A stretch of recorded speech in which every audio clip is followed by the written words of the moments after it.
السلام عليكم ورحمة الله وبركاته. ازيكم يا حبايبي؟ عاملين ايه؟ يا رب تكونوا بخير وصحة وسعادة دايما يا رب. فيديو جديد، ولو أول مرة تشوفينا اشتركي في القناة وفعلي زر الجرس عشان يوصلك كل جديد. تعالوا بينا، يلا بينا بقى نشوف ايه. نشوف حكايتنا النهاردة بتقول ايه. حكايتنا النهاردة بتقول معانا جوزي متجوز 2 غيري. مفيش كلام يتقال. اتجوز عليا في الاول عشان مش بخلف، وجات التالتة بعد سنة تقريبا، اللي خلاني ساكتة لأول مرة اسكت التانية.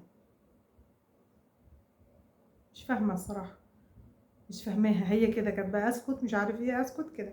المهم يعني، ما هو انا اللي ايه. اه، ثواني انا فهمت كده، بس هو الكلام متلخبط.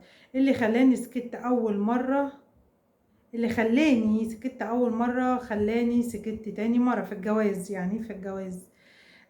ما هو انا المعيوبة، وانا اللي فيا العلة، وانا مش اول ولا اخر واحدة جوزها يتجوز عليها. واحدة واتنين. خلف من التانية وبقى يأثر معايا في كل حاجة. الاول كنت بشوفه يوم في الاسبوع، يوم بقى يوم في الاسبوعين. جت التالتة بقول يوم كل شهر. غالبا كان بينسى انه متجوزني.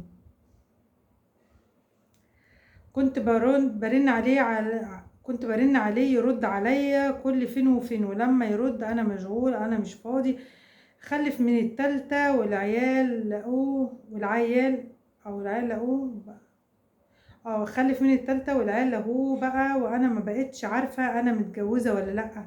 مرمية على الهامش، لا مني متجوزة ولا مني متطلقة. ات... آم،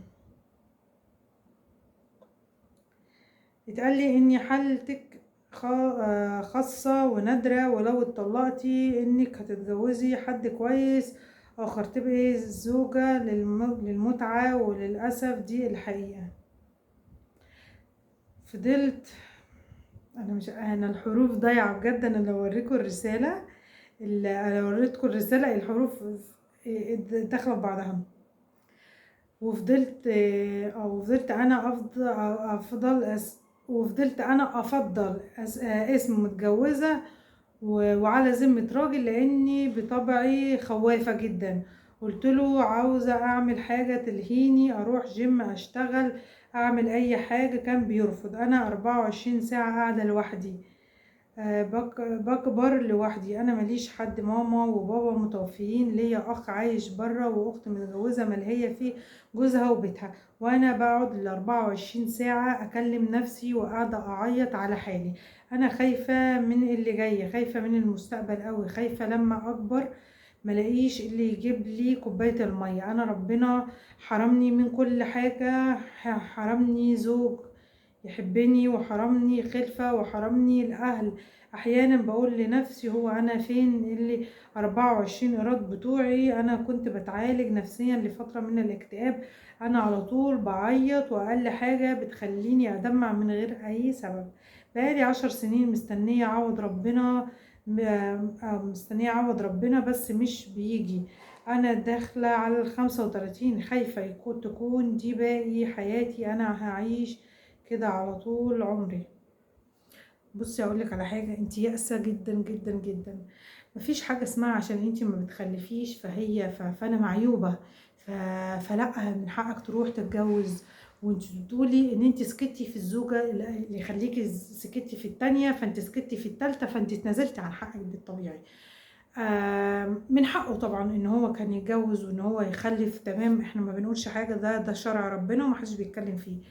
لكن شرع ربنا ما قالش ان هو كمان يعني يهجرك. ان هو بقى مره في الاسبوع، لا بقت مره في الشهر. بقت تقريبا على كلامك ان مفيش دلوقتي. هي مش كده.